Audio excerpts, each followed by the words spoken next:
Hello friends, ഇന്ന് നമ്മൾ discuss ചെയ്യുന്നത് ഒരു യൂക്യാരിയോട്ടിക് സെല്ലിനെ കുറിച്ചാണ്. ഇതിന് മുന്നേ ഉള്ള ഒരു ക്ലാസ്സിൽ നമ്മൾ പ്രോക്യാരിയോട്ടിക് സെല്ലിൻ്റെ കോമൺ ഫീച്ചേഴ്സ് എന്തൊക്കെയാണെന്ന് നോക്കിയിരുന്നു.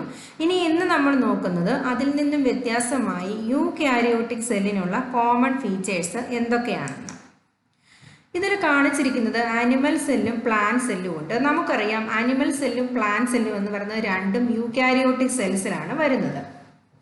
ഇനി നമ്മളൊരു യൂക്യാരിയോട്ടിക് സെല്ലിനെ നോക്കുകയാണെങ്കിൽ അതിനുള്ള ഏറ്റവും ഇമ്പോർട്ടൻ്റ് ആയിട്ടുള്ള ഒരു ഫീച്ചറാണ് division of cells into nucleus and cytoplasm. അതായത് നമ്മളൊരു പ്രോക്യാരിയോട്ടിക് സെല്ലിനെയാണ് നോക്കുന്നതെങ്കിൽ അത് യൂണിസെല്ലുലാർ ആണെന്ന് നമ്മൾ പറഞ്ഞു. ഇനി അവിടെ നമ്മൾ നോക്കുമ്പോൾ ആ ഒരൊറ്റ സെല്ലിൻ്റെ ഉള്ളിലായിട്ടാണ്, അതായത് ആ ഒരു സിംഗിൾ സെല്ലിൻ്റെ സൈറ്റോപ്ലാസത്തിൻ്റെ ഉള്ളിലായിട്ടാണ് അതിൻ്റെ എല്ലാ സ്ട്രക്ചേഴ്സിനെയും നമ്മൾ കാണുന്നത്. ഇനി നമ്മൾ യൂക്യാരിയോട്ടിക് സെല്ലിനെയാണ് നോക്കുന്നതെങ്കിൽ അതിന് കമ്പാർട്ട്മെൻ്റലൈസേഷൻ നമുക്ക് കാണാൻ സാധിക്കും. അതായത് ആ സെല്ലിൻ്റെ ഉള്ളിലുള്ള ഓരോ ഭാഗങ്ങളെയും നമ്മൾ ഓരോ കമ്പാർട്ട്മെൻറ്റുകളായിട്ട് തിരിക്കുന്നുണ്ട്. അതായത് മെംബ്രെയിൻ ബൗണ്ട് ആയിട്ടുള്ള ഓരോ കമ്പാർട്ട്മെൻറ്റുകളായിട്ട് തിരിക്കുന്നുണ്ട്. അതിൽ തന്നെ ഏറ്റവും ഇമ്പോർട്ടൻ്റ് ആയിട്ടുള്ള ഒരു ക്യാരക്ടറാണ് നമ്മൾ പ്ലാന്റ് സെല്ലിൽ നോക്കിയാലും ആനിമൽ സെല്ലിൽ നോക്കിയാലും നമുക്ക് കാണാൻ സാധിക്കും. അതിനെ നമുക്ക് സൈറ്റോപ്ലാസം എന്നും ന്യൂക്ലിയസ് എന്നും രണ്ട് ഭാഗങ്ങളായിട്ട് തിരിക്കാൻ സാധിക്കുന്നുണ്ട്. ഈ രണ്ട് സെല്ലും, അതായത് പ്ലാന്റ് സെല്ലിലും അനിമൽ സെല്ലിലും ഉള്ളതാണ് ന്യൂക്ലിയസ് എന്ന് പറയുന്ന ഒരു ഡിസ്റ്റിങ്ക്റ്റ് ആയിട്ടുള്ള ഒരു സ്ട്രക്ചറും അതിന് ചുറ്റുമായി കാണപ്പെടുന്ന ഫ്ലൂയിഡ് പാർട്ടിനെ നമ്മൾ സൈറ്റോപ്ലാസം എന്നുമാണ് വിളിക്കുന്നത്. ഇത് യൂക്യാരിയോട്ടിക് സെല്ലിൻ്റെ ഒരു കോമൺ ഫീച്ചറാണ്. അതുപോലെ തന്നെ നമ്മളൊരു ന്യൂക്ലിയസിനെ നോക്കുകയാണെങ്കിൽ അതിനൊരു ന്യൂക്ലിയർ എൻവലപ്പ് കാണുന്നുണ്ട്.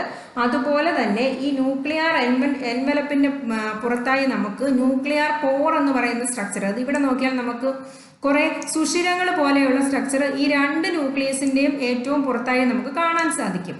അപ്പം ഈ ന്യൂക്ലിയർ എൻവലപ്പും അതിൻ്റെ പുറത്തായിട്ട് ന്യൂക്ലിയർ പോർ എന്ന് പറയുന്ന ഒരു സ്ട്രക്ചർ നമുക്ക് ഒരു യൂക്യാരിയോട്ടിക് സെല്ലാണെങ്കിൽ നമുക്ക് കാണാൻ സാധിക്കുന്നുണ്ട്. ഇനി ഈ ന്യൂക്ലിയർ പോർ എന്ന് പറയുന്ന ഈ ഒരു സ്ട്രക്ചർ നമ്മളെ സഹായിക്കുന്നത് ശരിക്കും ന്യൂക്ലിയസിൻ്റെ ഉള്ളിൽ സിന്തസൈസ് ചെയ്യുന്ന എന്തെങ്കിലും സബ്സ്റ്റൻസിനെ അതിൻ്റെ പുറത്തേക്ക് എത്തിക്കുക. അതായത് ന്യൂക്ലിയസിൻ്റെ ഉള്ളിൽ നിന്നും സൈറ്റോപ്ലാസത്തിലേക്കുള്ള എന്തെങ്കിലും സബ്സ്റ്റൻസിൻ്റെ ട്രാൻസ്പോർട്ടിന് സഹായിക്കുന്ന സ്ട്രക്ചറാണ് ന്യൂക്ലിയർ പോർ എന്ന് അറിയപ്പെടുന്നത്. യൂക്യാരിയോട്ടിക് സെല്ലിൻ്റെ മറ്റൊരു ഇമ്പോർട്ടൻറ്റ് ഫീച്ചറാണ് complex chromosomes composed of DNA and associated proteins.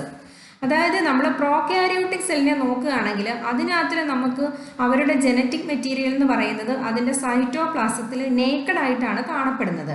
നമ്മളൊരു പ്രോക്യാരിയോട്ടിക് സെല്ലിൻ്റെ, അതായത് ബാക്ടീരിയ ഒക്കെ നോക്കിയാൽ അതിൻ്റെ DNA എന്ന് പറയുന്നത് പ്രത്യേകിച്ചൊരു എൻവലപ്പ് ഒന്നുമില്ല, അതിന് പ്രത്യേകിച്ചൊരു പ്രൊട്ടക്റ്റീവ് കവറിംഗ് ഒന്നും ഇല്ലാതെ അവർ നേക്കഡ് ആയിട്ടാണ് കാണപ്പെടുന്നത്. പക്ഷേ നമ്മൾ യൂക്യാരിയോട്ടിക് സെല്ലിനാണ് നോക്കുന്നതെങ്കിൽ അതിൻ്റെ DNA എന്നൊക്കെ പറയുന്ന ആ ഒരു സ്ട്രക്ചർ ഫ്രീ ആയിട്ടല്ല കാണപ്പെടുന്നത്. അതിനെ പ്രൊട്ടക്റ്റ് ചെയ്തുകൊണ്ട് അതിനെ പ്രൊട്ടക്റ്റ് ചെയ്തുകൊണ്ട് അതിനൊരു കവറിങ് ഒക്കെയാണ്, അതായത് നേക്കഡ് DNA അല്ല കാണപ്പെടുന്നത്. അതുപോലെ തന്നെ യൂക്യാരിയോട്ടിക് സെല്ലിൽ DNA-യുമായിട്ട് അസോസിയേറ്റ് ചെയ്ത് കാണപ്പെടുന്ന കുറേ പ്രോട്ടീൻസ് ഒക്കെ കാണപ്പെടുന്നുണ്ട്. യൂക്യാരിയോട്ടിക് സെല്ലിൻ്റെ മറ്റൊരു ഇമ്പോർട്ടൻ്റ് ആയിട്ടുള്ള ഫീച്ചറാണ് കോംപ്ലക്സ് മെംബ്രേനിയസ് സൈറ്റോപ്ലാസ്മിക് ഓർഗനൽസ് കാണുന്നുണ്ട്. അതായത് നമ്മൾ ഈ ആനിമൽ സെല്ല് നോക്കിയാലും പ്ലാന്റ് സെല്ല് നോക്കിയാലും നമുക്ക് കാണാൻ സാധിക്കുന്നുണ്ട് ഇവരുടെ സൈറ്റോപ്ലാസത്തിനുള്ള സെൽ ഓർഗനൽസിനെ എല്ലാം മെംബ്രെയിൻ ബൗണ്ട് സ്ട്രക്ചറുകളാണ്. അതായത് ഇപ്പോൾ നമ്മൾ എക്സാമ്പിൾ നോക്കിയാൽ നമ്മുടെ മൈറ്റോകോൺട്രിയ എന്ന് പറയുന്ന ഒരു സ്ട്രക്ചറിന് അതിൻ്റേതായ ഒരു കവറിംഗ് ഉണ്ട്. അതുപോലെ ക്ലോറോപ്ലാസ്റ്റ് എന്ന് പറയുന്ന സ്ട്രക്ചറിനെ നോക്കുകയാണെങ്കിൽ അതിനെ ഈ സൈറ്റോപ്ലാസത്തിൽ നിന്നും ഡിഫറൻഷിയേറ്റ് ചെയ്ത് കാണാൻ സാധിക്കുന്ന രീതിയിലുള്ള ഒരു പ്രൊട്ടക്റ്റീവ് കവറിങ്, ഒരു മെംബ്രെയിൻ ബൗണ്ട് സിസ്റ്റമായിട്ടാണ് ക്ലോറോപ്ലാസ്റ്റ് കാണുന്നത്. അപ്പം ഇങ്ങനെയുള്ള മെംബ്രെയിൻ ബൗണ്ട് ഓർഗനൽസ് എല്ലാം കാണുന്നവരാണ് യൂക്യാരിയോട്ടിക് സെല്ലുകൾ. ഇനി യൂക്യാരിയോട്ടിക് സെല്ലിൽ കാണപ്പെടുന്ന പ്രധാനമായിട്ടുള്ള മെംബ്രെയിൻ ബൗണ്ട് ഓർഗനൽസ് എന്ന് പറയുന്നതാണ് എൻഡോപ്ലാസ്മിക് റെറ്റിക്കുലം. ER അല്ലെങ്കിൽ എൻഡോപ്ലാസ്മിക് റെറ്റിക്കുലം എന്ന് പറയുന്നത് ഏറ്റവും ഇമ്പോർട്ടൻ്റ് ആയിട്ടുള്ള ഒരു സ്ട്രക്ചറാണ്. ഇതാണ് ഇതിൻ്റെ എൻഡോപ്ലാസ്മിക് റെട്ടിക്കുലം എന്ന് പറയുന്നത്. ഈ സ്ട്രക്ചറാണ്. പ്ലാന്റ് സെല്ലിലാണെങ്കിൽ ഇതാണ് ER എന്ന് പറയുന്നത്. ERനെ തന്നെ നമ്മൾ നോക്കുകയാണെങ്കിൽ അത് റഫ് ERും ഉണ്ട്, സ്മൂത്ത് ERും ഉണ്ട്. റഫ് ER എന്ന് പറഞ്ഞാൽ റഫ് എൻഡോപ്ലാസ്മിക് റെട്ടിക്കുലം എന്ന് പറഞ്ഞാൽ ഈ എൻഡോപ്ലാസ്മിക് റെട്ടിക്കുലത്തിൻ്റെ സർഫസിലായിട്ട് ആര് വന്ന് ബൈൻഡ് ചെയ്യുന്നു? നമ്മുടെ റൈബോസോംസ് വന്നിട്ട് പറ്റിപ്പിടിച്ച് ഇരിക്കുന്നുണ്ടെങ്കിൽ അത്തരം ERന് പറയുന്ന പേരാണ് റഫ് ER എന്ന്. ഇനി സ്മൂത്ത് ER എന്ന് പറഞ്ഞാൽ ഈ റൈബോസോംസ് ഒന്നും കാണപ്പെടാത്ത ER. അതിൻ്റെ സർഫസ് നോക്കുമ്പോൾ റൈബോസോംസ് ഒന്നും ഇല്ലാത്തത് കൊണ്ട് തന്നെ അതിൻ്റെ സർഫസ് നോക്കുമ്പോൾ വളരെ സ്മൂത്ത് ആയിരിക്കും. ഇങ്ങനെയുള്ള ഈ റഫ് ERും സ്മൂത്ത് ERും പ്ലാന്റ് സെല്ലിലും കാണപ്പെടുന്നുണ്ട്, അതുപോലെ തന്നെ ആനിമൽ സെല്ലിലും കാണപ്പെടുന്നുണ്ട്. മെംബ്രെയിൻ മൗണ്ട് ഓർഗനൽസിലുള്ള മറ്റു സ്ട്രക്ചറുകളാണ് ഗോൾജി കോംപ്ലക്സ് ഉണ്ട്. ഗോൾജി കോംപ്ലക്സ് എന്ന് പറഞ്ഞാൽ ഈ സ്ട്രക്ചറും പ്ലാന്റ് സെല്ലിലും ആനിമൽ സെല്ലിലും കാണുന്ന സ്ട്രക്ചറാണ്. ഈ ഒരു സ്ട്രക്ചറിൻ്റെ ഫങ്ഷൻ എന്ന് പറഞ്ഞാൽ സബ്സ്റ്റൻസിൻ്റെ ട്രാൻസ്പോർട്ടാണ്. അതായത് സെല്ലിൻ്റെ ഉള്ളിലുള്ള സബ്സ്റ്റൻസിനെ പുറത്തേക്ക് എത്തിക്കുക, അതുപോലെ പുറത്തുള്ള നിന്നും വരുന്ന സബ്സ്റ്റൻസിനെയൊക്കെ ഇതിൻ്റെ ഉള്ളിലേക്കും, അതായത് ഈ സെല്ലിൻ്റെ സൈറ്റോപ്ലാസത്തിനുള്ളിൽ കൂടിയുള്ള സബ്സ്റ്റൻസിൻ്റെ ട്രാൻസ്പോർട്ടിന് സഹായിക്കുന്ന സെൽ ഓർഗനലാണ് ഗോൾജി കോംപ്ലക്സ് എന്ന് പറയുന്നത്. മെംബ്രെയിൻ ബൗണ്ട് ഓർഗനൽസിൽ വരുന്ന മറ്റ് ഓർഗനൽസ് ആണ് ലൈസോസോംസ് ഉണ്ട്, എൻഡോസോംസ് ഉണ്ട്, പെറോക്സിസോംസ് ഉണ്ട്, അതുപോലെ ഗ്ലയോക്സിസോംസ് ഉണ്ട്. ഇവരെല്ലാവരും ഈ സൈറ്റോപ്ലാസത്തിനുള്ളിൽ കാണപ്പെടുന്ന എല്ലാ ഓർഗനൽസും മെംബ്രെയിൻ ബൗണ്ട് ഓർഗനൽസ് തന്നെയാണ്. ഇനി ഇതിൽ കാണപ്പെടുന്ന മെംബ്രെയിൻ ബൗണ്ട് അല്ലാത്ത ഒരു ഓർഗനലാണ് റൈബോസോം എന്ന് പറയുന്നത്. റൈബോസോം എന്ന് പറയുന്ന ഈ ഒരു സ്ട്രക്ചർ രണ്ട് സെല്ല് പ്ലാന്റ് സെല്ലിലും ആനിമൽ സെല്ലിലും കാണപ്പെടുന്നുണ്ട്. റൈബോസോമിന്റെ ഫംഗ്ഷൻ എന്ന് പറയുന്നത് എന്താണ്? പ്രോട്ടീൻ സിന്തസിസ് ആണ്. റൈബോസോംസ് എന്ന് പറയുന്നത് മെംബ്രെയിൻ ബൗണ്ട് സെൽ ഓർഗനലല്ല, അവരുടെ ഫംഗ്ഷൻ എന്ന് പറയുന്നത് പ്രോട്ടീൻ സിന്തസിസ് ആണ്. അതുപോലെ യൂകാരിയോട്ടിക് സെല്ലിന്റെ മറ്റൊരു ഇമ്പോർട്ടൻറ്റ് ഫീച്ചറാണ് specialised cytoplasmic organelles for aerobic respiration. Aerobic respiration നടത്താൻ സഹായിക്കുന്ന സ്പെഷ്യലൈസ്ഡ് സൈറ്റോപ്ലാസ്മിക് സ്ട്രക്ചർ കാണപ്പെടുന്നുണ്ട് ഈ യൂകാരിയോട്ടിക് സെല്ലിൽ. അതായത് ആനിമൽ സെല്ലിലും ഉണ്ട്, പ്ലാന്റ് സെല്ലിലും ഉണ്ട് ഇങ്ങനെയുള്ള സ്ട്രക്ചറുകൾ. ഇനി ആനിമൽ സെല്ലിൽ ഈ എയറോബിക് റെസ്പിറേഷൻ നടത്താനായിട്ട് സഹായിക്കുന്ന സ്ട്രക്ചറിൻ്റെ പേരാണ് മൈറ്റോകോൺട്രിയ എന്നറിയപ്പെടുന്നത്. ഇനി ഇത് തന്നെ പ്ലാന്റ് സെല്ലിലാണെങ്കിൽ അവരെ നമ്മൾ ക്ലോറോപ്ലാസ്റ്റ് എന്നുമാണ് വിളിക്കുന്നത്. അതായത് നമുക്കറിയാം പ്ലാന്റ് സെല്ലിനകത്തിൽ ഫോട്ടോസിന്തസിസ് എന്ന് പറയുന്ന പ്രോസസ്സ് നടക്കുന്ന എവിടെയാണ്? ക്ലോറോപ്ലാസ്റ്റിൽ വെച്ചിട്ടാണ്. അപ്പോൾ എയറോബിക് റെസ്പിറേഷൻ നടത്താൻ സഹായിക്കുന്ന രണ്ട് സെൽ ഓർഗനൽസ് യൂകാരിയോട്ടിക് സെല്ലിൽ കാണപ്പെടുന്നു. അത് പ്ലാന്റ് സെല്ലിൽ കാണുന്ന സ്ട്രക്ചറാണ് ക്ലോറോപ്ലാസ്റ്റ്. ഇനി ആനിമൽ സെല്ലിലാണെങ്കിൽ ഈ എയറോബിക് റെസ്പിറേഷൻ നടത്തുന്ന സ്ട്രക്ചറിന് പറയുന്ന പേരാണ് മൈറ്റോകോൺട്രിയ. മൈറ്റോകോൺട്രിയയുടെ മറ്റൊരു പേരാണ്, അല്ലെങ്കിൽ മൈറ്റോകോൺട്രിയ അറിയപ്പെടുന്നത് power house of the cell എന്നാണെന്ന് നമുക്കറിയാം. എന്തുകൊണ്ടാണ് അങ്ങനെ അറിയപ്പെടുന്നത്? ഈ സെല്ലിൻ്റെ ഉള്ളിലുള്ള എനർജി ട്രാൻസാക്ഷനൊക്കെ നടത്തുന്നത് നമ്മുടെ മൈറ്റോകോൺട്രിയ. മൈറ്റോകോൺട്രിയയിലാണ് നമ്മുടെ ATP പോലെയുള്ള സബ്സ്റ്റൻസുകൾ ഉണ്ടാകുന്നത്. അതുകൊണ്ടാണ് ഇതിനെ അങ്ങനെ വിളിക്കുന്നത്. ഇനി മൈറ്റോകോൺട്രിയ, ക്ലോറോപ്ലാസ്റ്റ് എന്ന് പറയുന്ന ഈ ഒരു രണ്ട് സെൽ ഓർഗനൽസിൻ്റെ ഒറിജിനുമായി ബന്ധപ്പെട്ട ഒരു പോയിന്റാണ്. ഇവർ രണ്ടുപേരും എൻഡോസിംബയോട്ടിക് ഒറിജിൻ ആണെന്നാണ് പറയുന്നത്. അതായത് ക്ലോറോപ്ലാസ്റ്റ്, മൈറ്റോകോൺട്രിയ എന്ന് പറയുന്ന ഈ രണ്ട് സെൽ ഓർഗനൽസ് ഒരു യൂണിസെല്ലുലാർ ഓർഗാനിസം ആയിരുന്നു എന്നും ഈ രണ്ട് സെൽ ഓർഗനൽസിനെ നമ്മുടെ യൂകാരിയോട്ടിക് സെല്ല് വന്നിട്ട് ഫാഗോസൈറ്റോസിസ് നടത്തിയത് വഴി അല്ലെങ്കിൽ ഇതിനെ ഈ യൂകാരിയോട്ടിക് സെല്ല് വന്ന് എൻഗൾഫ് ചെയ്തത് വഴിയാണ് ഈ രണ്ട് സെൽ ഓർഗനലിൽ നമ്മുടെ യൂകാരിയോട്ടിക് സെല്ലിൻ്റെ ഉള്ളിൽ അകപ്പെട്ടു പോയി എന്നുമാണ് കരുതപ്പെടുന്നത്. അതായത് ഈ രണ്ട് സെൽ ഓർഗൻസിൻ്റെയും ഒറിജിൻ എന്ന് പറയുന്നത് എൻഡോസിംബയോട്ടിക് ഒറിജിൻ ആണെന്നാണ് കരുതപ്പെടുന്നത്. ഇനി യൂകാരിയോട്ടിക് സെല്ലുമായി ബന്ധപ്പെട്ട മറ്റൊരു ഇമ്പോർട്ടൻറ്റ് ഫീച്ചറാണ് നമ്മളൊരു യൂകാരിയോട്ടിക് സെല്ലിനെ നോക്കുകയാണെങ്കിൽ അതിന് കോംപ്ലക്സ് ആയിട്ടുള്ള ഒരു സൈറ്റോസ്കെലിറ്റൽ സിസ്റ്റം കാണുന്നുണ്ട്. ഇതിന് കോംപ്ലക്സ് ആയിട്ടുള്ള ഒരു സൈറ്റോസ്കെലിറ്റൽ സിസ്റ്റം കാണുന്നുണ്ട്. സൈറ്റോസ്കെലിറ്റൽ സിസ്റ്റം എന്ന് പറഞ്ഞാൽ ഒരു സെല്ലിന് വളരെ ഡിസ്റ്റിങ്ക്റ്റ് ആയിട്ടുള്ള ഒരു പ്രത്യേക ഷേപ്പ് അല്ലെങ്കിൽ ഒരു സ്ട്രക്ചർ ഒക്കെ കൊടുക്കുന്നതാണ് സൈറ്റോസ്കെലിറ്റൽ സിസ്റ്റം എന്ന് പറയുന്നത്. അപ്പം സൈറ്റോസ്കെലിറ്റൽ സിസ്റ്റത്തിൽ തന്നെ മൈക്രോ ഫിലമെന്റ്സ്, ഇന്റർമീഡിയറ്റ് ഫിലമെന്റ്സ്, അതുപോലെ മൈക്രോ ട്യൂബ്യൂൾസ് എന്നൊക്കെ പറയുന്ന സ്ട്രക്ചറുകൾ കാണുന്നത് നമ്മുടെ യൂകാരിയോട്ടിക് സെല്ലിനാണ്. നമ്മളൊരു പ്രോകാരിയോട്ടിക് സെല്ലിനെ നോക്കിയാൽ അവയ്ക്കൊരു മൈക്രോ ഫിലമെന്റ് എന്ന് പറയുന്ന ഒരു സ്ട്രക്ചർ കാണുന്നില്ല. അതുകൊണ്ട് തന്നെ നമ്മൾ എല്ലാവരും പറയുന്നതാണ് പ്രോകാരിയോട്ടിക് സെൽ എന്ന് പറഞ്ഞാൽ അതിന് ഒരു വളരെ വ്യക്തമായിട്ടുള്ള ഒരു ഷേപ്പ് ഒന്നുമില്ല. അമീബ എന്ന് പറയുന്നതിനെ നമ്മൾ നോക്കിയാൽ അതിന് നമുക്ക് കൃത്യമായിട്ട് ഇന്ന ഷേപ്പിലാണ് അമീബ ഇരിക്കുന്നതെന്ന് പറയാൻ സാധിക്കത്തില്ല. കാരണം അതിന് ഒരു സൈറ്റോസ്കെലിറ്റൺ ഇല്ല. അതിന് ഒരു സെല്ലിന് ഒരു വ്യക്തമായിട്ടുള്ള ഒരു ഷേപ്പ് ലഭിക്കണമെങ്കിൽ അതിന് വേണ്ടുന്ന ഒരു സ്ട്രക്ചറാണ് സൈറ്റോസ്കെലിറ്റൺ. യൂകാരിയോട്ടിക് സെല്ലിന് കോംപ്ലക്സ് ആയിട്ടുള്ള ഒരു സൈറ്റോസ്കെലിറ്റൽ സിസ്റ്റം കാണപ്പെടുന്നുണ്ട്. പിന്നെ പ്രോകാരിയോട്ടിക് സെല്ലിന് നമുക്ക് ലോക്കോമോട്ടറി ഓർഗനായിട്ട് ഫ്ലജല്ല സീലിയ ഒക്കെ ഉണ്ടെന്ന് നമ്മൾ പറഞ്ഞു. പക്ഷെ അവരിൽ കാണപ്പെടുന്ന ഫ്ലജല്ല സീലിയ എന്ന് പറയുന്നത് ഏറ്റവും ബേസിക് സ്ട്രക്ചർ ഉള്ളതായിരിക്കും. എന്നാൽ യൂകാരിയോട്ടിക് സെല്ലിനും ഫ്ലജല്ല സീലിയയും കാണപ്പെടുന്നുണ്ട്.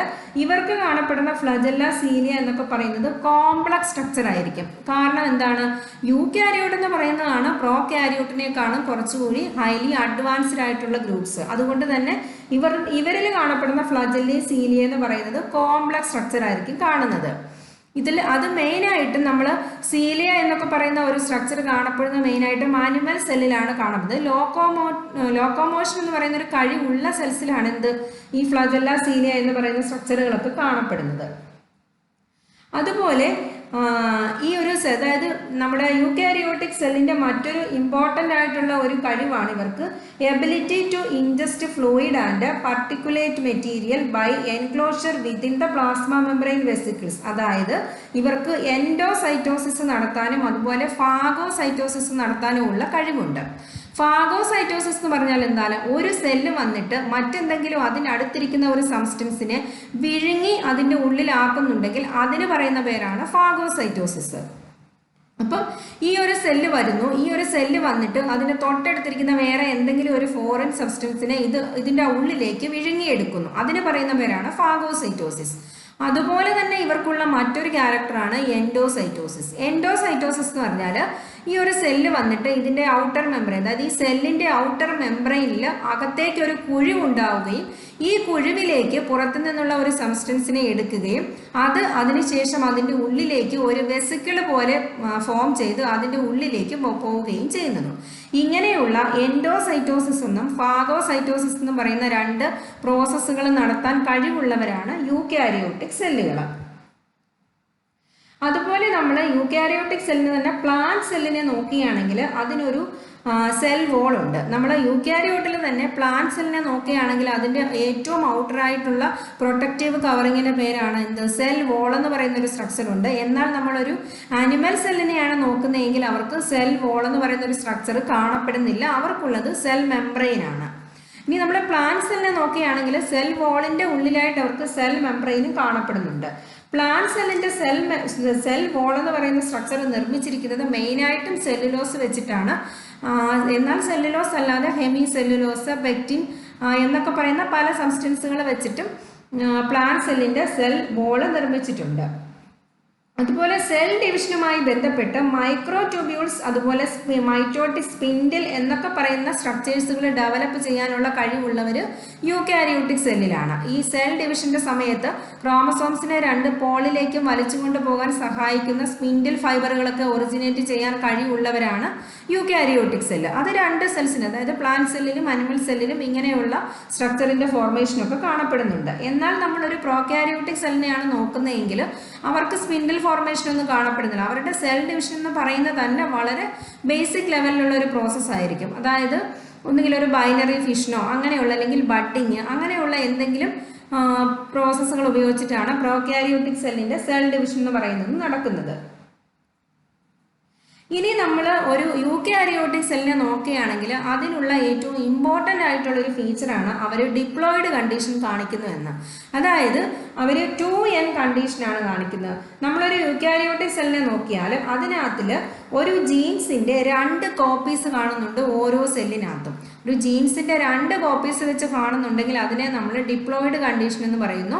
യൂക്കാരിയോട്ടിക് സെല്ല് മെയിനായിട്ട് കാണിക്കുന്നത് ഡിപ്ലോയിഡ് കണ്ടീഷനാണ്. എന്നാൽ റെയർ കേസിൽ അവർക്ക് ട്രിപ്ലോയിഡും ഒക്കെ കാണാറുണ്ട്. പക്ഷെ മെയിനായിട്ട് ഇവർ കാണിക്കുന്നത് ഡിപ്ലോയിഡ് കണ്ടീഷനാണ്. അതുപോലെ യൂക്കാരിയോട്ടിക് സെല്ലിന്റെ ഒരു സ്പെഷ്യൽ ഫീച്ചറാണ് ഇവർക്ക് RNA പോളിമറൈസ് എന്ന് പറയുന്നത്. മൂന്ന് RNA പോളിമറൈസ് കാണുന്നുണ്ട്. RNA സിന്തസൈസിങ് എൻസൈംസ് ആണ് RNA പോളിമറൈസ് എന്നറിയപ്പെടുന്നത്. ഇവർക്ക് 3 RNA പോളിമറൈസ്, അതായത് RNA പോളിമറൈസ് 1, 2, 3 എന്ന് പറയുന്ന 3 ടൈപ്പ് RNA പോളിമറൈസ് യൂക്കാരിയോട്ടിക് സെല്ലിനകത്തിൽ കാണപ്പെടുന്നുണ്ട്. ഇനി സെക്ഷൽ റീപ്രൊഡക്ഷൻ നടക്കുന്നത്, അതായത് യൂക്കാരിയോട്ടിക് സെല്ലിന്റെ മറ്റൊരു ഫീച്ചറാണ് അവർക്ക് സെക്ഷൽ റീപ്രൊഡക്ഷൻ എന്ന് പറയുന്ന ഒരു പ്രോസസ്സ് നടക്കുകയും അതുമായി അനുബന്ധിച്ച് മിയോസിസ് അതുപോലെ ഫെർട്ടിലൈസേഷൻ എന്നൊക്കെ പറയുന്ന പ്രോസസ്സുകൾ നടക്കുന്നത് യൂക്കാരിയോട്ടിക് സെല്ലിലാണ്. നമ്മളൊരു പ്രോക്യാരിയോട്ടിക് സെല്ലിനെ നോക്കുകയാണെങ്കിൽ അവർക്ക് സെക്ഷൽ റീപ്രൊഡക്ഷൻ ഒന്നും ഇല്ല. അവരുടെ റീപ്രൊഡക്ഷൻ എന്ന് പറയുന്നത് തന്നെ ഒന്നുകിൽ ബൈനറി ഫിഷനോ അല്ലെങ്കിൽ ബഡിങ് അങ്ങനെയൊക്കെയുള്ള എന്തെങ്കിലും പ്രോസസ്സുകളായിരിക്കും. എന്നാൽ യൂക്കാരിയോട്സ് എന്ന് പറയുന്നത് ഹൈലി അഡ്വാൻസ്ഡ് ആയതുകൊണ്ട് തന്നെ ഇവർക്ക് സെക്ഷൽ റീപ്രൊഡക്ഷൻ ഉണ്ട്. അതുപോലെ സെക്ഷൽ റീപ്രൊഡക്ഷനുമായി ബന്ധപ്പെട്ട് ഇവർ കാണിക്കുന്ന 2 പ്രോസസ്സുകളാണ് മിയോസിസും ഫെർട്ടിലൈസേഷനും എന്ന് പറയുന്നത്.